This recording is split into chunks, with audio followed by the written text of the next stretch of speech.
Nono giorno consecutivo per le ricerche di Marianna Bello, oggi vertice delle forze di polizia alla presenza del direttore regionale dei Vigili del Fuoco Michele Burgio. Manifestazione davanti alla prefettura di Agrigento dell'associazione Vittime delle Strade, mai più tragedie. Continuano gli incontri del Comitato per l'aeroporto di Agrigento per verificare l'iter procedurale. Finanziaria spaccata all'AS per l'approvazione della manovra Quater, fortemente ridimensionata.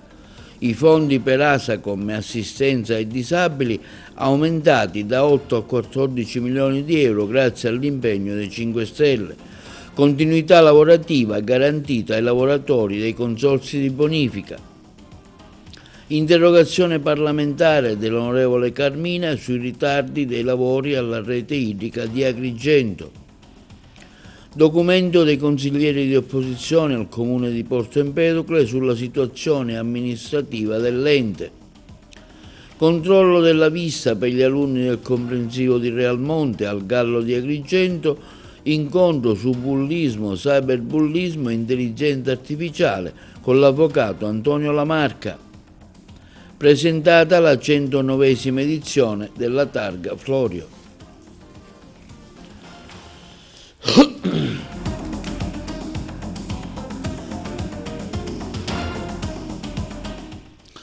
Buongiorno, benvenuti con l'appuntamento di TV Notizie di oggi venerdì 10 ottobre. Per il nono giorno consecutivo sono andate avanti le ricerche della 38enne Marianna Bello, inghiottita dal fiume di acqua e fianco in Piazza della Libertà nel rione del Conso.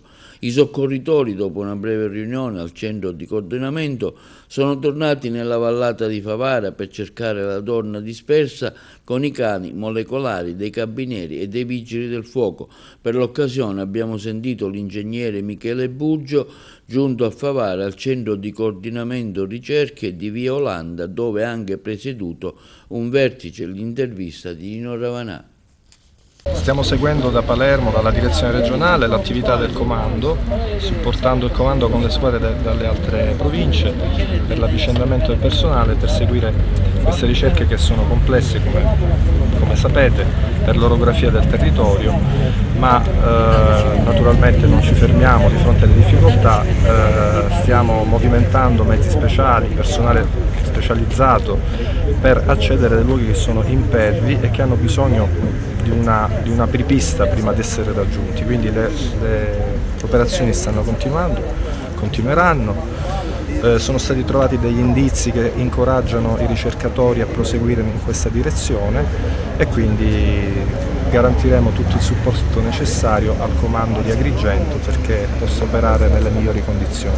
I Vigili del Fuoco hanno messo in campo praticamente tutti gli uomini della regione, provenienti da Catania, Palermo. Perché abbiamo, oltre al personale ovviamente di Agrigento che naturalmente sta operando in prima linea, abbiamo l'avvicendamento dagli altri comandi perché, come dicevo prima, c'è personale specializzato, penso al movimento terra, penso al personale del soccorso acquatico, penso ai cinofili, che sono ovviamente unità di tutti i comandi della Sicilia e che si avvicendano giornalmente sullo scenario dell'intervento. E da comandante provinciale ha avuto un'esperienza simile a quella di Sciacca, pensa che le ricerche possono avere lo stesso esito anche qui a Favara? Allora, noi speriamo di no naturalmente, lo scenario è simile perché si tratta di una alluvione con trasporto di materiale detritico, anche di rilevante pezzatura e che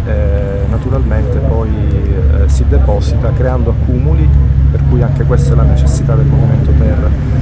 La differenza con Sciacca, il scenario dicevo del tutto simile, è la prossimità al mare.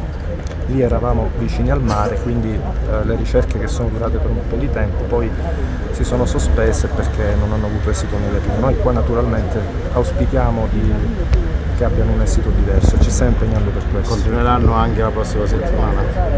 Questo sarà valutato nel tavolo tecnico presso la prefettura, e a questo proposito devo dire che il comandante mi informa giornalmente delle attività e dei progressi e delle decisioni che vengono condivise con tutti gli enti di protezione civile, che stanno collaborando naturalmente come sempre nel migliore dei modi, quindi forze dell'ordine, protezione civile, con il coordinamento anche del prefetto.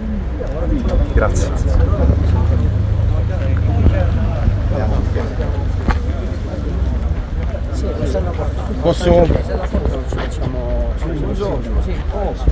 Una manifestazione stamani sotto la prefettura di Agrigento organizzata dall'Associazione Vittime della Strada.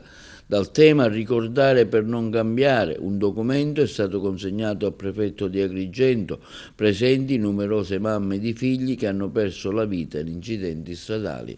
Noi abbiamo seguito la manifestazione. Oggi una manifestazione qui davanti alla prefettura per ricordare e non dimenticare le tante vittime, non ultima quella di Marco.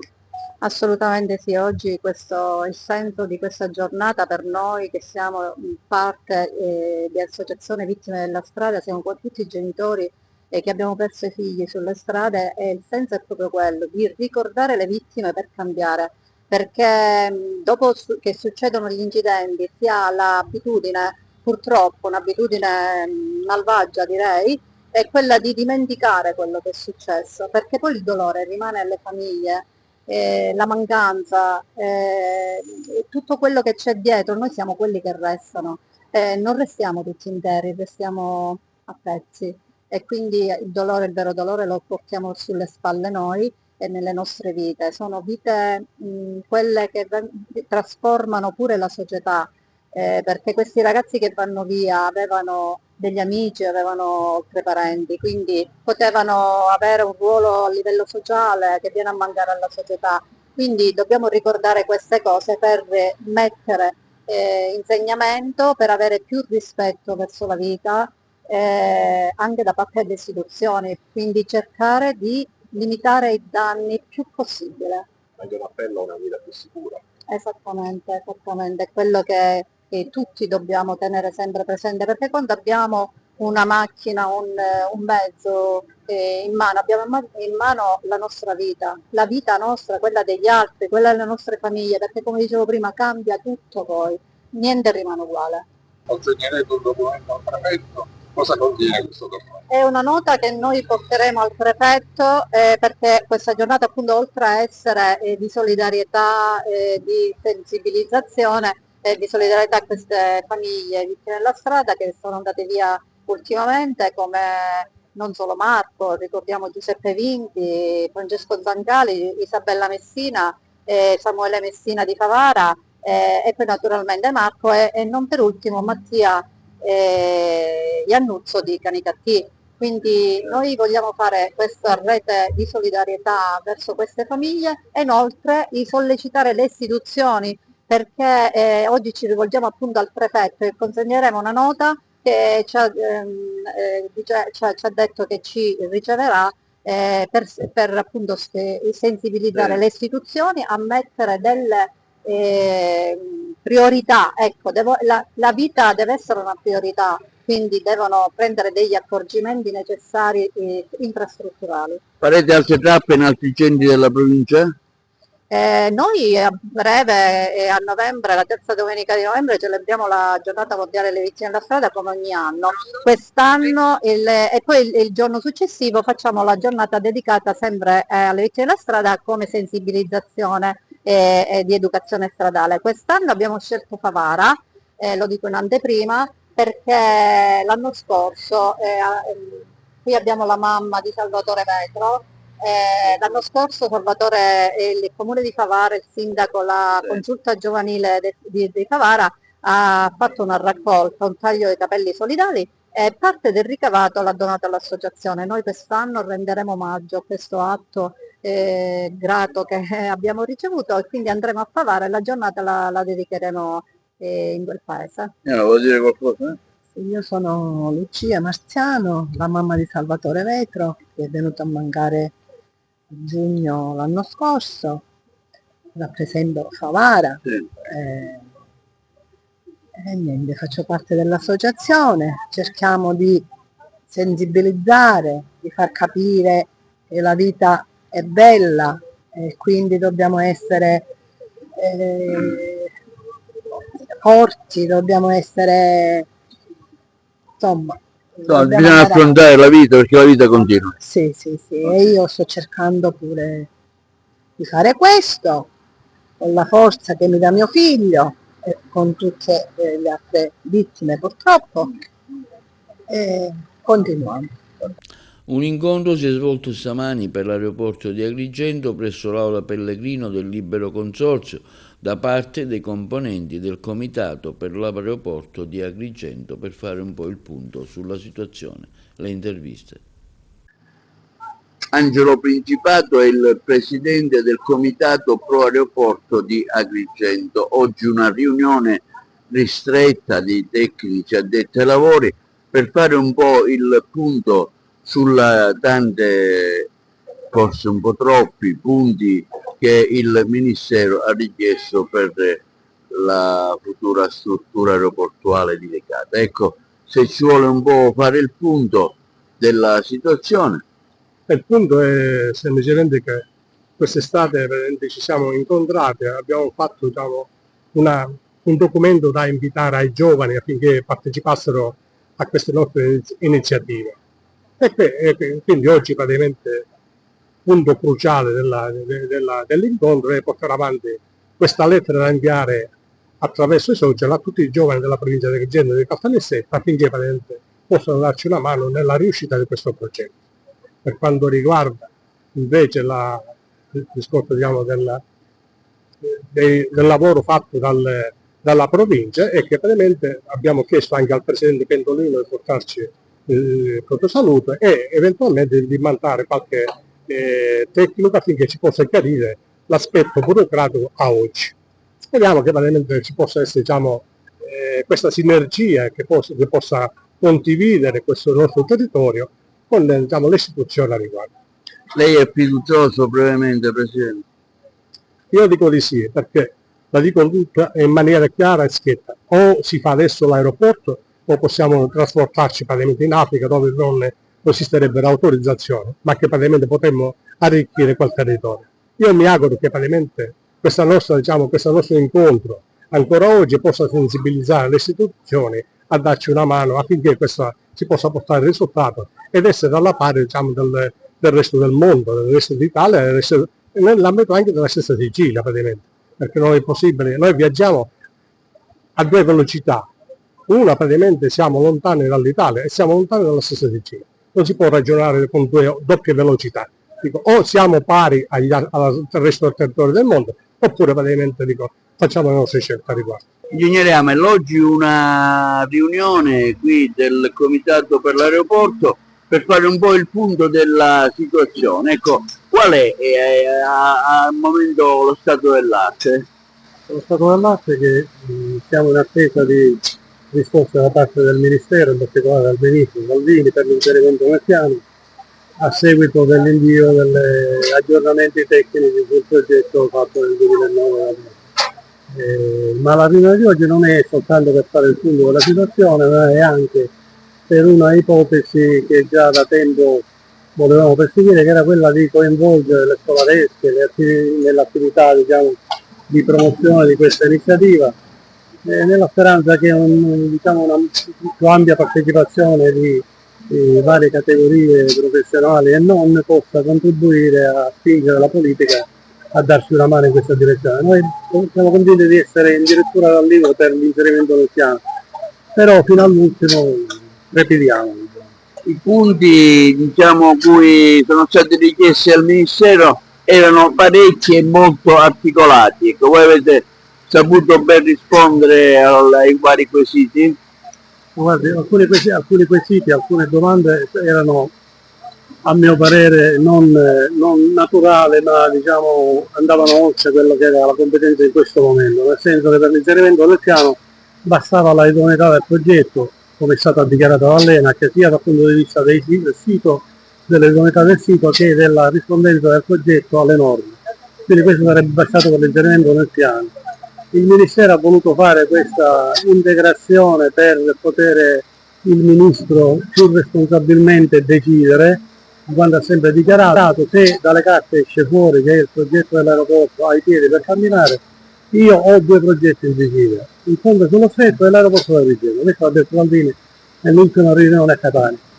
Quindi diciamo, le domande che hanno fatto erano alcuni approfondimenti sulla convenienza economica, e quindi il coinvolgimento delle compagnie aeree, la turbativa che questo aeroporto poteva creare agli altri aeroporti, considerazione comunque che tutte che erano di competenza della KPMG, che ha fatto allora il business plan. Questo già è stato aggiornato ed inviato. La fortezza invece era, dal punto di vista tecnico, alcune diciamo criticità che al progetto erano indicate ma che forse non hanno avuto il tempo di leggere. Una per esempio era com'era la possibilità di raggiungere in ferrovia lo scalo aeroportuale previsto dalla piana dei Carpi. Nel progetto era chiaramente indicato la ferrovia che passa a circa 70 metri dalla pista, ed era prevista addirittura una proboscide, cioè una copertura che arrivava fino a un'eventuale stazione cittadina, e quindi la possibilità di utilizzarlo come terminal cittadino, una metropolitana di superficie, diciamo. Questo era indicato. Un altro problema era quello della 115, e anche questo in linea di massima era delineato, però hanno avuto dei approfondimenti, e questi la provincia ha dato un incarico a una società esterna, non ricordo il nome, elaborato, credo che lo abbiano già inviato, perché sono rientrato da poco e quindi non ho avuto il tempo di contattare il gruppo, ma credo che sia elaborato già pronto da inviare o addirittura inviato. A seguito di questo riteniamo che in pochi giorni dovremmo avere una risposta positiva, speriamo. Passiamo ora alla politica. La manovra quater passa, ma fortemente ridimensionata, con circa una ventina di articoli bocciati e con un centrodestra letteralmente in frantume.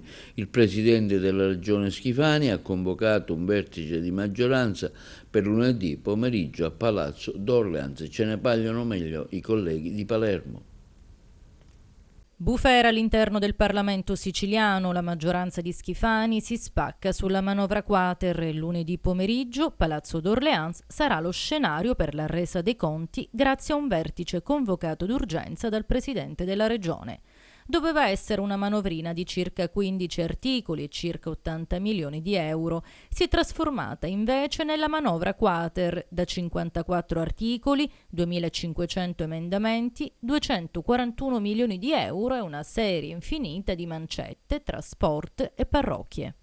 La manovra quater, che avrebbe dovuto rappresentare un passaggio tecnico di assestamento dei conti regionali, è diventata un campo di battaglia politica dal quale il governo, guidato da Renato Schifani, è uscito a pezzi dall'aula di Palazzo de Normanni, travolto sorprendentemente dai voti contrari della stessa coalizione di governo e dall'evidente spaccatura nella maggioranza di centrodestra. Ma cosa avrebbe innescato la crisi iniziale? A quanto pare è stato il voto segreto chiesto dalle opposizioni su diversi articoli della manovra, che ha visto il governo andare sotto più volte. Dietro il naufragio dei provvedimenti non solo l'opposizione, ma anche i franchi tiratori interni alla maggioranza. La rottura tra Fratelli d'Italia e il resto della coalizione di governo, Forza Italia, Democrazia Cristiana e Lega, è ormai conclamata, complice lo scontro sulle nomine nella sanità che da settimane alimenta tensioni reciproche. Dopo una raffica di bocciature, deputati di Forza Italia, DC e Lega hanno deciso di abbandonare l'Aula in segno di protesta, lasciando vuoti i banchi del governo. Sono rimasti soltanto i 4 assessori di Fratelli d'Italia e l'assessore Dannino. L'immagine plastica di una coalizione spaccata e di un importante problema politico da cui la manovra è uscita massacrata. Nel frattempo il Partito Democratico e il Movimento 5 Stelle hanno rivendicato un risultato importante sul fronte sociale, l'aumento dei fondi destinati al servizio ASACOM, che garantisce assistenza agli studenti con disabilità nelle scuole siciliane. Nella sostanza ci hanno lasciato un'immagine di governo regionale in evidente disagio e solo le prossime settimane diranno se la frattura potrà ricomporsi o se al contrario si aprirà una fase di instabilità destinata a ridisegnare gli equilibri interni al centrodestra siciliano. Intanto questo è solo un assaggio dello scannatoio politico che potrebbe verificarsi con la finanziaria di dicembre. E sul voto segreto all'AS sentiamo la dichiarazione del deputato regionale del PD, onorevole Antonello Cracolici.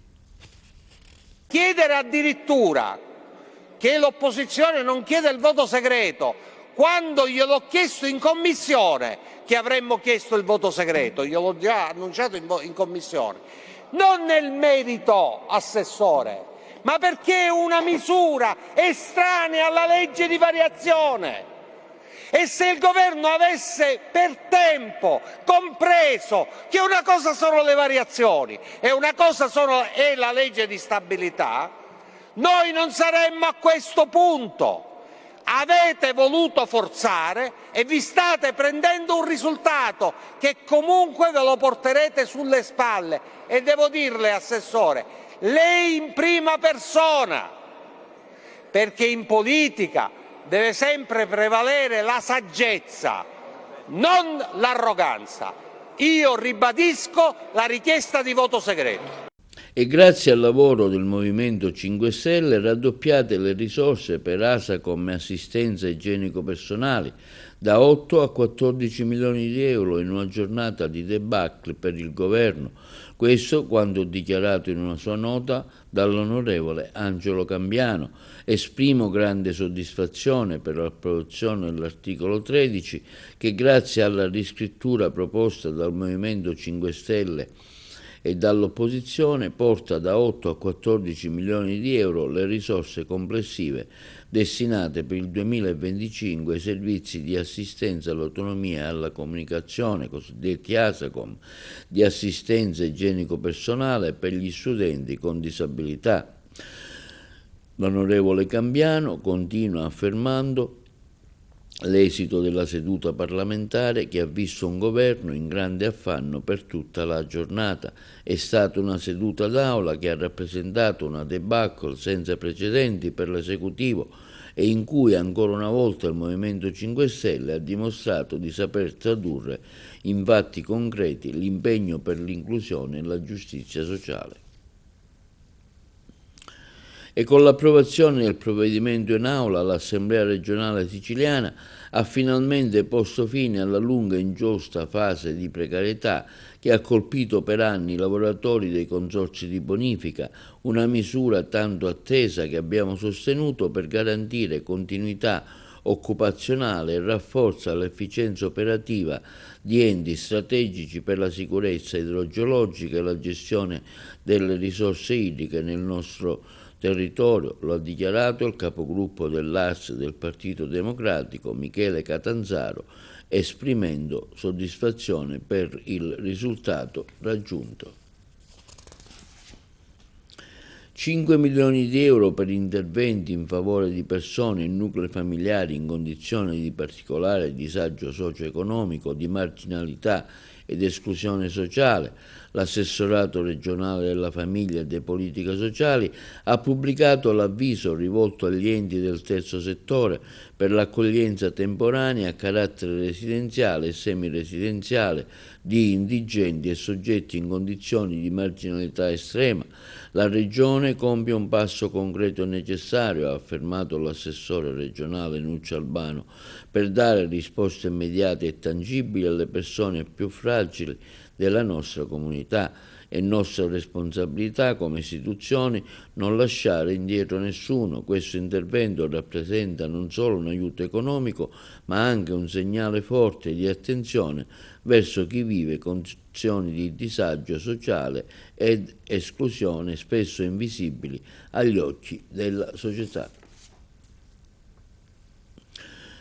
Un'interrogazione parlamentare è stata presentata Dall'onorevole Carmina di 5 Stelle, Agrigento continua a essere terra martoriata, umiliata dagli abusi e dall'indifferenza, una comunità che rischia di essere privata ancora oggi di un diritto primario come quello dell'acqua. È inaccettabile che nel 2025 si debba ancora parlare di turnazioni, guasti e cantieri fermi, mentre milioni di euro di fondi pubblici restano bloccati. Il parlamentare del Movimento 5 Stelle Carmina ha infatti presentato un'interrogazione parlamentare al Presidente del Consiglio dei Ministri per chiedere un intervento immediato del Governo sul grave stallo dei lavori per il rifacimento della rete idrica di Agrigento, opera finanziata con risorse pubbliche, ma attualmente in fase di stallo nei lavori. Agrigento e i comuni serviti della rete idrica vivono da anni una condizione intollerabile, afferma l'onorevole Carmina. È una rete colabrodo, perdite che superano il 50% di approvvigionamenti, un dissalatore mobile che non garantisce neanche la portata promessa, con gravi dubbi ambientali sullo scarico della Salamoia a Porto Empedocle. Tutto questo mentre i cittadini continuano a pagare bollette per un servizio che non funziona. E sempre da parte del Movimento 5 Stelle un convegno dal tema corruzione e perdita di ricchezza a causa della criminalità organizzata si terrà il 12 ottobre, sin dalle ore 10:30, al Circolo Empedocleo di Agrigento. I saluti istituzionali da parte dell'onorevole Cambiano, deputato dell'AS Movimento 5 Stelle, Fabio Falcone, coordinatore provinciale del Movimento 5 Stelle, tra i relatori Maurizio Lisciandra, professore associato di economia politica presso l'UMSA di Palermo, relazionerà sull'economia della corruzione l'onorevole Giuseppe Andoci, europarlamentare del Movimento 5 Stelle.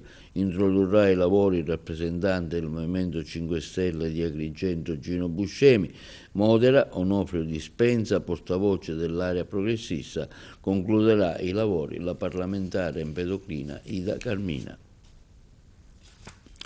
E i consiglieri comunali di opposizione Ersini, Di Francesco, Traina, Nuara, San Filippo prendono posizione sulle condizioni economiche del comune di Porto Empedocle, affermando: lo avevamo detto chiaramente nel corso del precedente Consiglio Comunale, il Comune di Porto Empedocle è in gravi difficoltà economiche e finanziarie, le casse comunali sono ormai al limite nonostante le continue rassicurazioni del sindaco, la realtà è ben diversa da quella che viene raccontata ai cittadini. Oggi i fatti parlano da soli.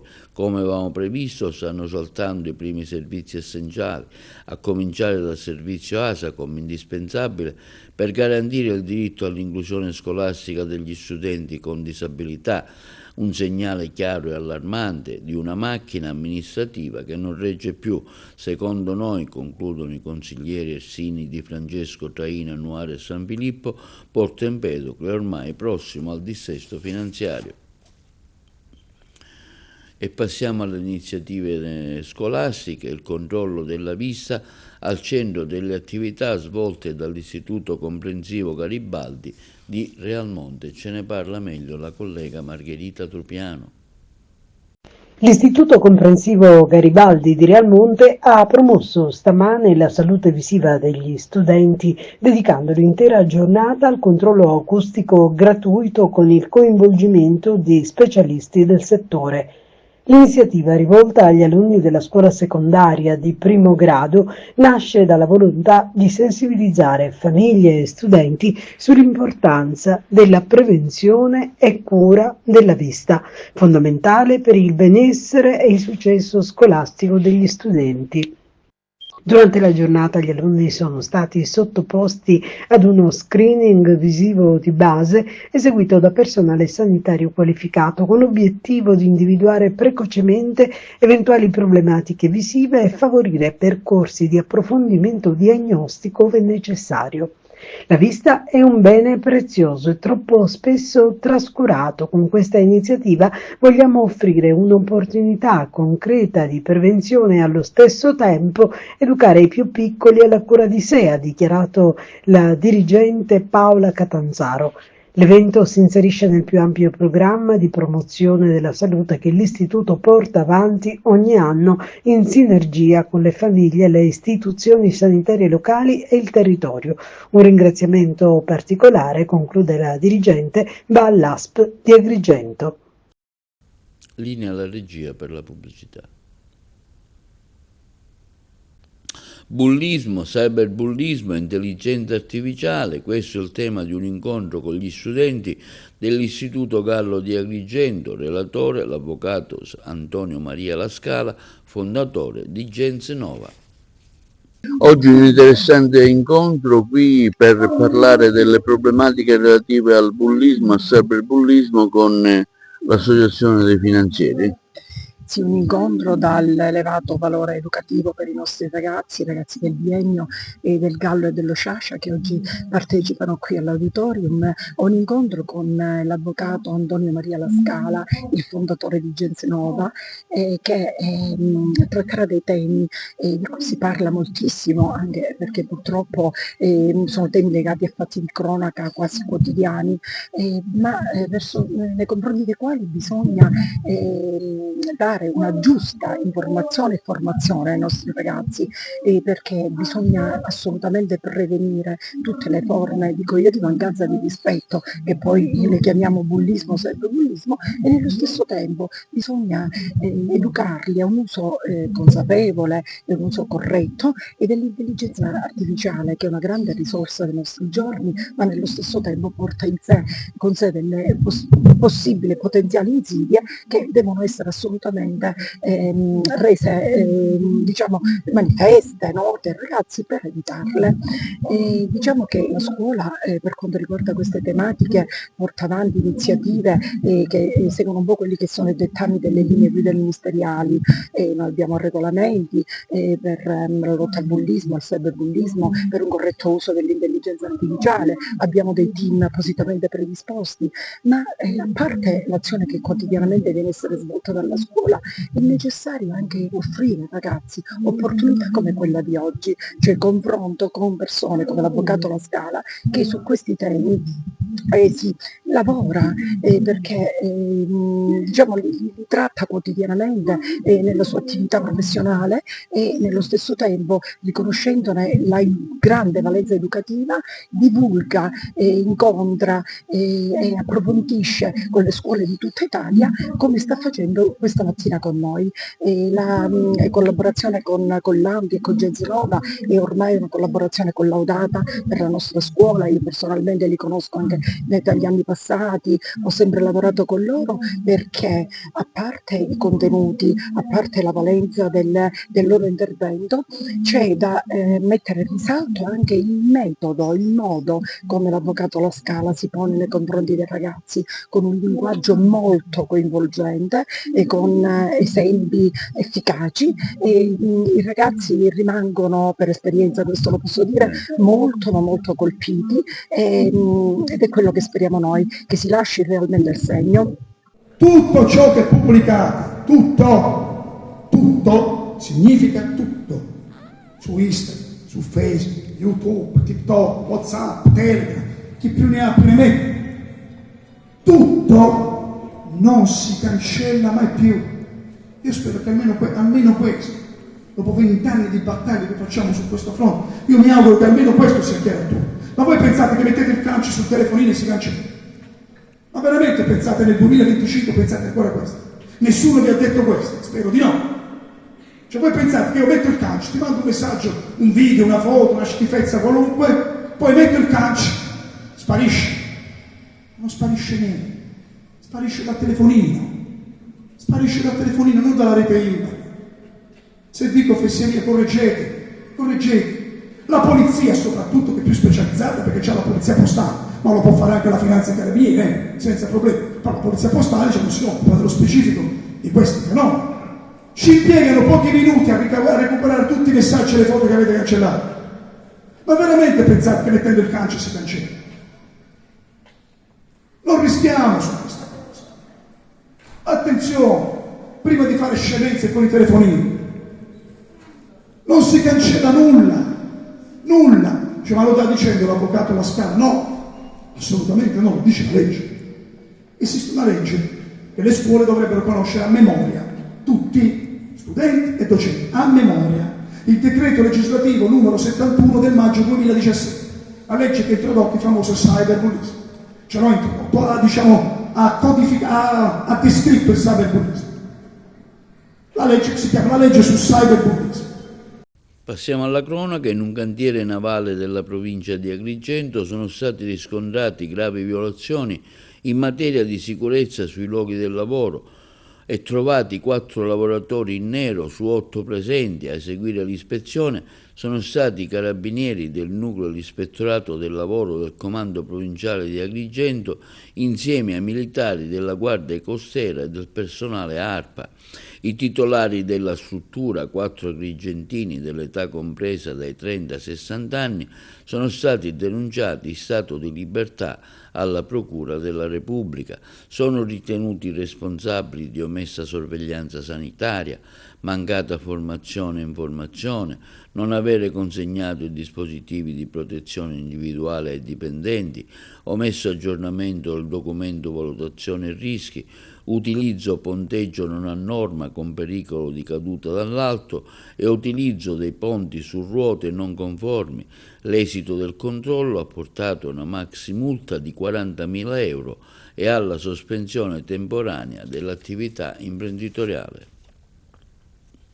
Ignoti ladri si sono intrufolati nell'abitazione di un pensionato di 90 anni, riuscendo a rubare 4 fucili e 3 pistole detenuti in un armadietto blindato. È successo tra Canicattì e Racalmuto. A fare la scoperta è stato l'anziano una volta tornato a casa. Non è chiaro quando sia stato messo a segno il colpo, considerato che l'uomo non tornava in quella casa da circa un mese. Al via le indagini condotte dai carabinieri della locale compagnia per fare luce sull'accaduto.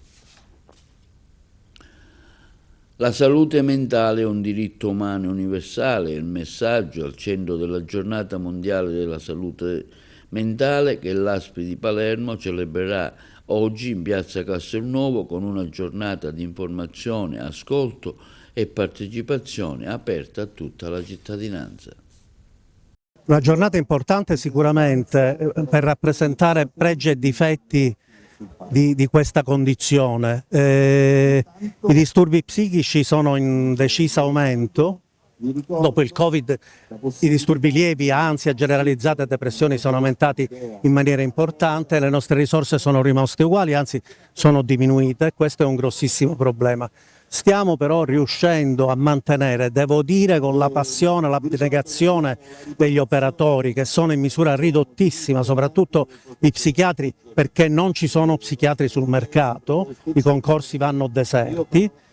Stiamo riuscendo a mantenere per esempio le liste d'attesa entro e non oltre i 30 giorni, che vi assicuro che è un dato importantissimo in una situazione in cui il parco medici è totalmente dimezzato. Ci troviamo in un padiglione qui che c'è il centro AGA che appunto rappresenta il servizio per adolescenti e piccoli giovani adulti. Questo è un servizio costituito infatti circa un anno e mezzo fa, sollecitato moltissimo anche dalla consulta da parte nostra, perché la consulta ha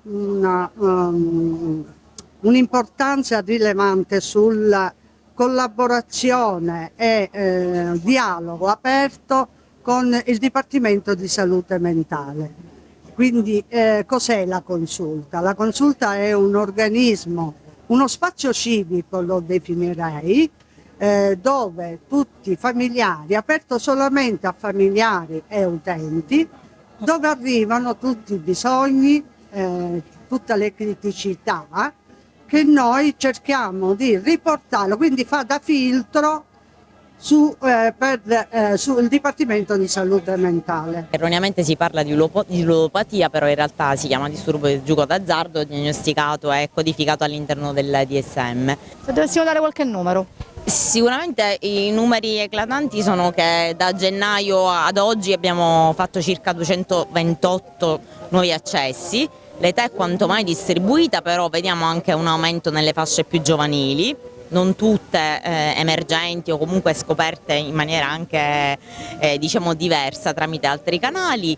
Vediamo poche donne, anche se i dati diciamo nazionali dicono che siano in notevole aumento, vediamo molti utenti, uomini dai 25 in su è la fascia più rappresentata. Se dovessimo spiegare brevemente il percorso che una persona fa.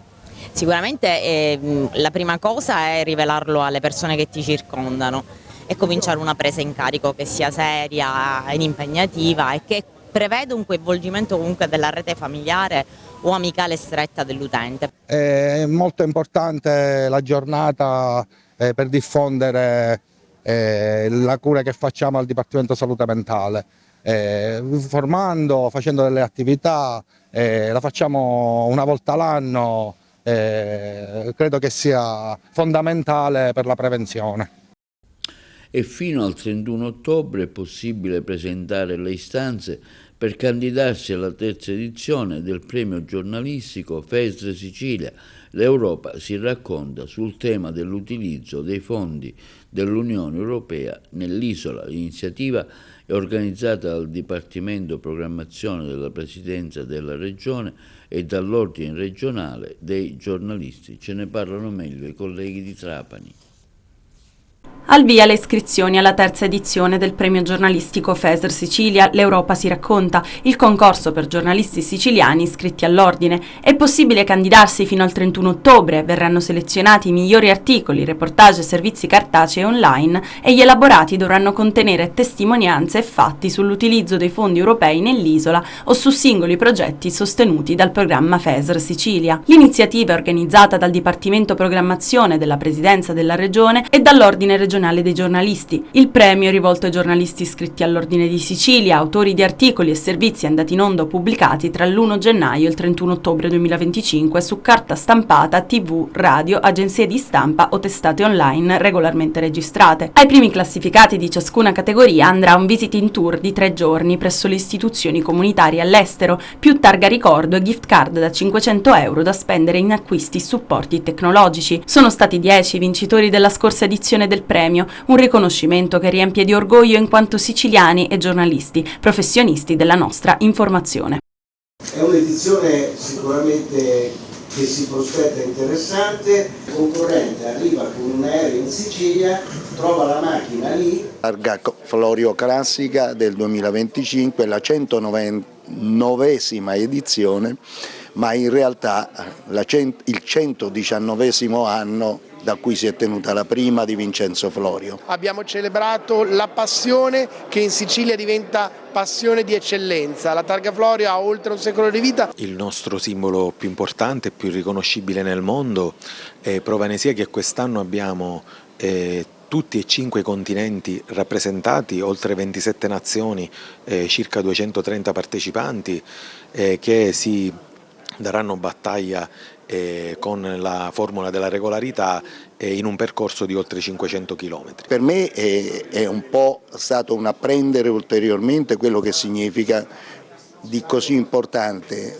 più che sotto il profilo sportivo ormai, perché oggi parliamo di una gara di regolarità, sotto un profilo proprio storico, culturale, identitario e finanche turistico. Targa Florio è un gioiello, l'abbiamo voluta celebrare oggi perché è una manifestazione a cui teniamo particolarmente, è la gara più antica al mondo che si disputa in un territorio che è un'eccellenza dell'Italia, un luogo che il mondo ci invidia. È il campionato italiano, ma rappresenta molto altro per noi, rappresenta essere siciliani, rappresenta la nostra cultura dell'ospitalità, rappresenta far vedere a coloro i quali ci vengono a trovare quello che di più bello abbiamo da offrire al mondo. E poi la cosa bella è che quando le persone tornano nei loro paesi di origine diventano piccoli ambasciatori della Sicilia. È un evento importantissimo, gestito da ACI da qualche anno, che è succeduto all'Automobile Club di Palermo, che continua a collaborare e che fa un po' il paio con l'altra grande classica italiana, la Mille Miglia, che è organizzata dall'Automobile Club di Brescia, ma che vede la collaborazione di ACI e comunque sotto l'egida della federazione, ad attestare quanto sia importante tuttora e quanto sarà importante ancora per il futuro questo ente pubblico non economico a base associativa che è l'Automobile Club d'Italia. La Sicilia, il circuito delle Madonie, Palermo, una Palermo rinnovata con la nuova marina da cui partiranno queste vetture, tantissimi equipaggi da tutte le parti del mondo, un mattoncino in più che ACI mette per tenere alte le tradizioni italiane e le eccellenze dell'Italia nel mondo. Ecco, e questo forse è quello che voleva Vincenzo Florio quando nel 1906 inventò questa gara, un simbolo della Sicilia riconoscibile da portare attorno al mondo, e attraverso l'ACI, attraverso la gara, attraverso le varie collaborazioni che si sono sviluppate in questi anni, questa cosa sta andando avanti, e credo che con anche le intenzioni della nuova gestione, del nuovo presidente eletto Geronimo La Russa, anche questo continuerà ad andare avanti nel prossimo futuro. In questo periodo mi trovo, per grande mia fortuna, a gestire in una situazione particolare, preparando la strada al nuovo presidente. È veramente un privilegio essere qui oggi a presentare questo evento così importante dell'automobilismo sportivo, storico sportivo mondiale, non solo italiano, anche perché è la prima grande classica che si è mai tenuta nel mondo, va bene, e quindi è veramente bello. Grazie.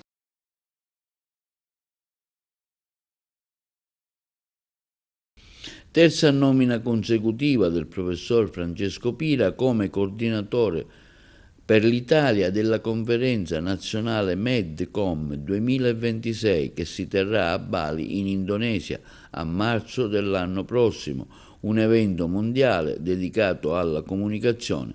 Sentiamo una dichiarazione dello stesso professor Francesco Pira. Sono onorato per la terza nomina consecutiva come country coordinator per l'Italia della conferenza internazionale Medcom 2026, un grandissimo evento mondiale dedicato alla comunicazione che il prossimo anno si svolgerà a marzo, il 23 e il 24 a Bali, in Indonesia. Devo dire che la lettera accompagnata anche da tanti complimenti, e di questo ringrazio l'organizzazione, mi comunica anche che sono stato reinserito nel comitato scientifico di questa conferenza e mi chiede anche di assumere l'incarico di Global Health Track Advisor per Medcom, per supportare i rapporti tra le istituzioni italiane, le imprese e questa importante conferenza. Sono davvero contento perché anche il tema della conferenza è straordinario: ripensare il futuro dei media, sostenibilità, resistenza e giustizia della comunicazione. Questo evento, che si riconferma importantissimo a livello mondiale, è importante per il presente ma anche per il futuro della comunicazione.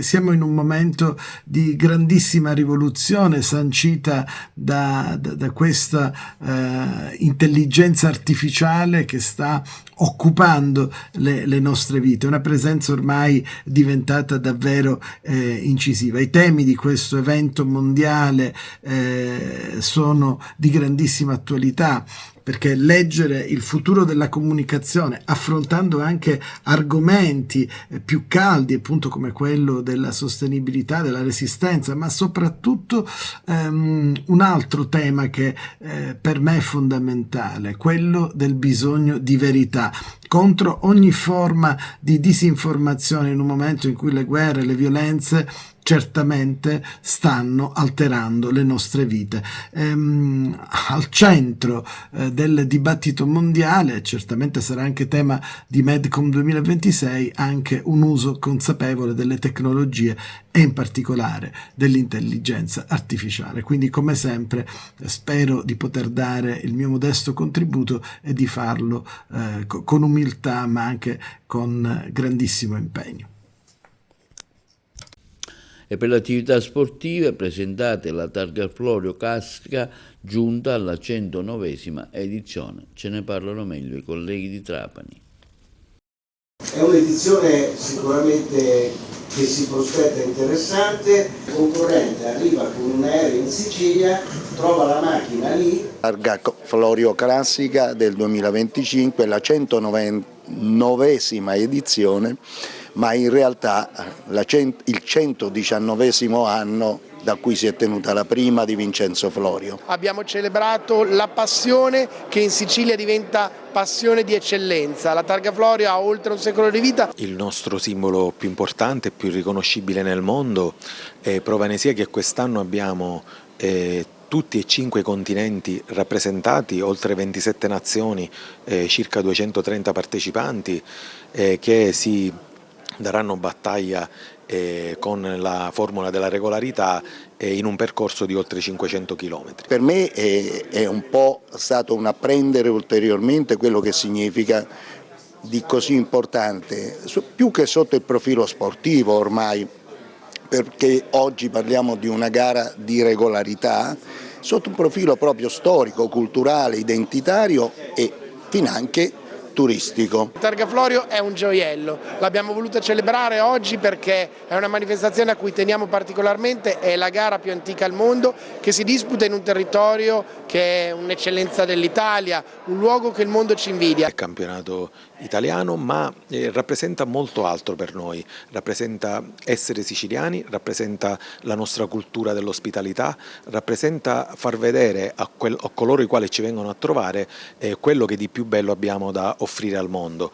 E poi la cosa bella è che quando le persone tornano nei loro paesi di origine diventano piccoli ambasciatori della Sicilia. È un evento importantissimo, gestito da ACI da qualche anno, che è succeduto all'Automobile Club di Palermo, che continua a collaborare e che fa un po' il paio con l'altra grande classica italiana, la Mille Miglia, che è organizzata dall'Automobile Club di Brescia, ma che vede la collaborazione di ACI e comunque sotto l'egida della federazione, ad attestare quanto sia importante tuttora e quanto sarà importante ancora per il futuro questo ente pubblico non economico a base associativa che è l'Automobile Club d'Italia. La Sicilia, il circuito delle Madonie, Palermo, una Palermo rinnovata con la nuova marina da cui partiranno queste vetture, tantissimi equipaggi da tutte le parti del mondo, un mattoncino in più che ACI mette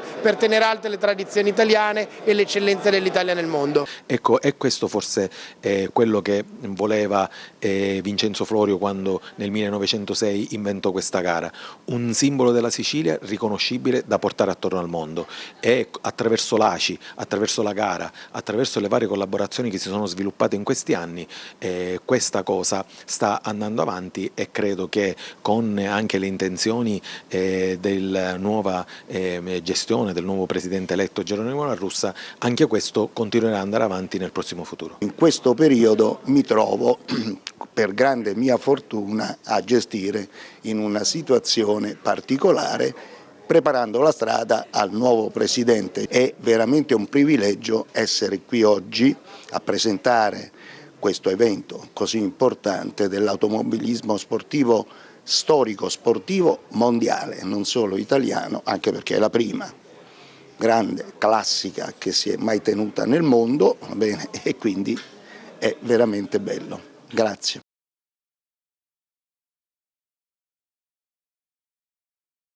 E questo è tutto per l'edizione odierna di TV Notizie. Vi ricordiamo che i nostri programmi si possono vedere in tutta Italia sul canale 268 del digitale terrestre, perché alla Smart TV in streaming sul sito www.televideoagrigento.tv, il telegiornale sul canale 93 di Via Sicilia alle 15 e alle 20 e replica la mattina alle 9.